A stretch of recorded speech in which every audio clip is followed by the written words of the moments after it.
Would you like to see football wherever you are in the world?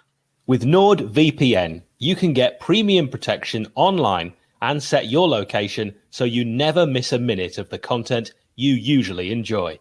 Go to nordvpn.com/TSUW to get 72% off a 2-year plan plus 3 additional months absolutely free.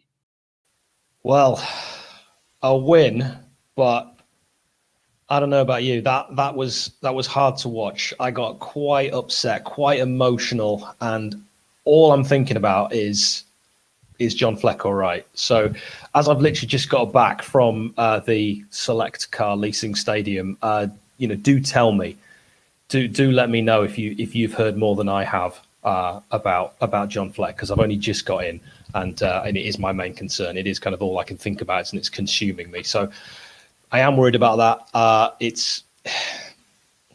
It doesn't feel like a game I want to really talk about, if I'm honest, because it was horrible in the stadium. We'll get to that at the point it happened, but very, very difficult, very concerning, and not a pleasant experience in the stadium. Brought back some horrible memories for me as well. I was there when, I don't really want to get into it, but when Mat-Vivian Foé passed, and obviously it wasn't like that, but there was moments when I was just having these horrible thoughts. So if we actually talk about the game, first half, early possession for the Blades, a few corners, also some sloppy misplaced passes in the first 15. I remember a free kick on the left, sort of just outside the box. Morgan Gibbs-White hit it, smashed it against the bar, and then a break from Reading, a slip from Fleck, who brought his man down, got a yellow card.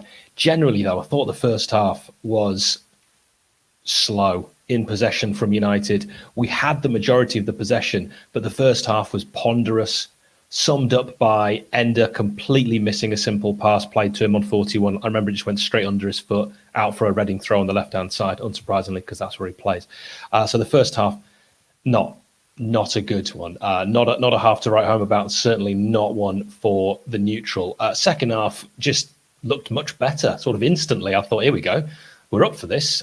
Whatever Jokanovic said, it got them playing more incisive, quicker, everything that we weren't doing in the first half. The first real action, though, 56 minutes, the magic happened. A wonderful finish from Bogle across the goal after being assisted by Didzi, who I thought had a really good game. Blades fans let off a flare. I was coughing because of the flare. It got in my eyes. It stank. Scenes. And then the awful moment, 63 minutes, Fleck went down. It instantly looked serious. Looked to me like his leg was, guys, even now talking about it, his leg was kicking. Horrible, absolutely horrible. I've just had a look online now. A quote from Jokanovic when asked about John Fleck post-match media duty. He said he is in hospital, he is conscious, and he asked for the result. Oh, wow. Hopefully he will be okay. And the rest of the tweet on SUFC says he is safe in good hands, and we pray that everything will be okay. That's the end of the quote. So, yeah, my thoughts and prayers are with John Fleck and his family. Absolutely awful. Just nothing you ever want to see.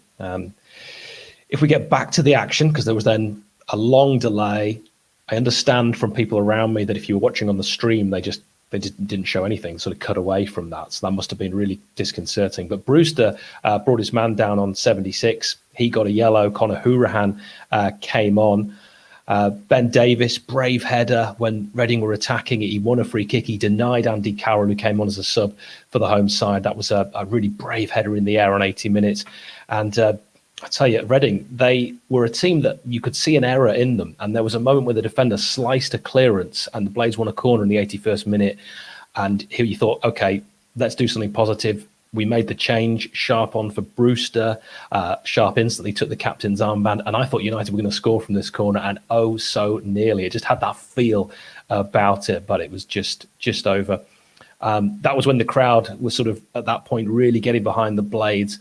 Some bizarre songs, League One Wes, it was League One Wes, my lord, League One Wes, kind of rang out. And he produced a good save as well from long range. From, I think it was Andy Carroll, who just seemed to cause, as we knew he would, menace from the moment he was brought on. United just looked so much brighter second half, actually winning the second ball, more intensity. Morgan Gibbs-White booked on the 90th for kicking the ball away. Actually, when I was making my notes at the stadium, because my hands were quite cold, and I'm not great at typing anyway, because I type like an old man, sort of like that. I actually wrote at one point, booking for bringing down his nan, which I've just looked at my notes here, so it wasn't, definitely not. Late change deep into injury time, of which there was 13 minutes, unsurprisingly. I think it ended up being more than that, and it felt an absolute age when you've parked in a car park that says it closes at 10. So I had to run out of that stadium when the full-time whistle went. 𝐍𝐸 off, Osborne on. And on that, I will just mention 𝐍𝐸. I thought he was brilliant. He really kind of galvanized the team, and he was what we'd been missing for so long. I just realized I've left all my washing in the background. So I'm going to give the players a kind of, not so much ratings, but just go through the team and have a look at how everyone performed. I thought that 𝐍𝐸𝐍 just, again, I'm going to try and do that and block the towels. Generally just fills me with confidence. Like when he comes out at corners and claims, I thought that he looked like a keeper that could stop a shot whenever it was near him. I just felt relaxed. There was one guy behind me started singing "You'll Never Beat 𝐍𝐸𝐍𝐸," which didn't scan. And also it's not the kind of thing we want to start singing, because that is asking for trouble, but he did well. I thought Bogle was really good, fleet-footed, tried to get forward, liked him a lot. He can also tackle. You know, people say sometimes he's not as good defending. I remember I was with the very handsome and good Nick, the home game against Southampton, and he did a Bobby Moore tackle. And there was moments tonight where I thought he's not doing too bad, you know, defensively here. Egan, Davis, they were both kind of as solid as each other. There was a moment in the game where Egan was really rallying the troops, because I've been thinking for recent weeks, Egan hasn't looked like he does when he plays for Ireland.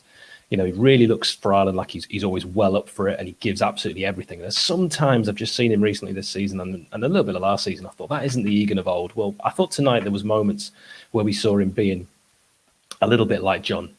And Davis, I like Ben Davis. I think he's a really good player. He's got a good pass on him as well. Doesn't always pick the right option and sometimes goes backwards, but yeah, all right. Bash is Bash, did brilliantly. Enda Stevens, not his night tonight. And you know, the thing I don't want to talk about is football really tonight. It's all about John Fleck. I just want to know he's all right. If anyone gets any news while I'm doing this, pop it in the comments, because I'm even going to struggle to sleep. It's just absolutely consuming my just absolutely horrible. Just such a, all around us, just hushed silence, head on, just awful. So I won't dissect his performance. It doesn't feel right. I just want to know that he's okay. Norwood, you know, again grew into the game like he has done in some games of this season. I thought his passing was better. Certainly there has been. He's had some really bad games this season. The thing with Norwood is you feel like when he ticks, we tick. And I always feel like if Norwood's going to have a good game, we've got a really good chance of winning. Just Morgan Gibbs-White next on my list, as I mostly do this from memory. Morgan Gibbs-White, I like him. I just think he's a player that you can think at worst you're going to get a 7 out of 10 performance from Morgan Gibbs-White. Hit the bar, as I mentioned, and just did everything you'd expect of him. Some lovely layoffs, just tries to get things moving. Second half, a lot faster with his play. I think him and Bogle could get something going, you know. They could be a nice kind of double act. Brewster, I thought, did pretty well. He got a really good ovation when he went off. I think that he knows the fans are behind him. He was a lot better second half. First half didn't do as much. Second half, there was a bit of a Luton-esque moment where he was bursting towards the box and he just fired one straight out. And I thought that was probably not what the doctor ordered there, Rian. But overall, the rest of his game, I loved how much whenever he lost the ball, he harried, he tracked back, he desperately tried to win it. I really like seeing that. I think his heart's in it and he desperately wants to succeed. I sometimes feel like his dad when I'm watching him because I just want him to do so well. So it's sometimes tough when it doesn't always come off for him. He needs goals and I want him to get plenty of league goals. 𝐍𝐸, fantastic. For me, probably the man of the match. I thought he really stood out and he's just got so much skill. Didn't do everything right, particularly in the first half, but second half, yeah, he was really good. Pleasure to watch. Howrahan, hard to say because he didn't affect the game too much. And my mind as well towards latter stages, I was just thinking, I just want to get out and find out what's happened to John Fleck. And I still haven't really been able to do that because it's been a little bit of a rush and My wife's got to be up really early, so I kind of want to keep this short. Also, Sharp, I thought he held the ball up really well when he came on. He just did Billy Sharp type things. There was actually a moment I forgot to mention when Morgan was wiped. I mentioned he got a booking. That was for kicking the ball away, but he actually kicked the ball away and put it in the back of the net. It was a really nice finish. Just thought, mention that. Osborne came on really late, so not really worth talking too much about his game, although when he did get the ball, he ran down that left.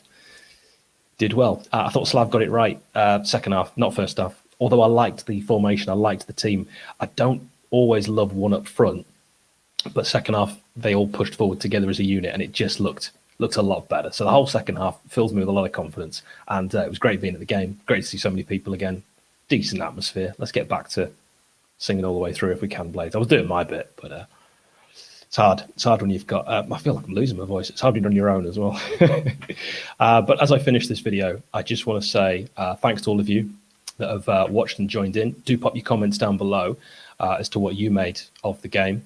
Thanks to all of you that have written nice things as well about what is really the only thing we want to focus on, which is John Fleck. And I think the Reading fans, they summed it all up for me when us as fans were watching the play, and we were on the attack at that moment as well. And we weren't watching him. Obviously, I haven't even seen it back. I imagine he just went down, and I saw Ender Stevens like instantly like do things that looked like they were helping. Like he instantly like I think rolled him onto his. I don't want to get in this wrong. I haven't seen it again, but I think Ender was there on the scene helping, and then the Reading fans who were right by that were making a load of noise and like hurry, you know, all that kind of just to get medical, and the referee handled it brilliantly because, as I say, we were on the attack, so his eyes would have been on that imminent attack, and he stopped it. And obviously initially people were like, oh, why are you stopping? And then we realized the severity, and I think everyone reacted quickly and professionally, and it looked like everyone did the right thing in terms of the medical department. So God, I just want to know that he's all right. Football definitely takes a back seat.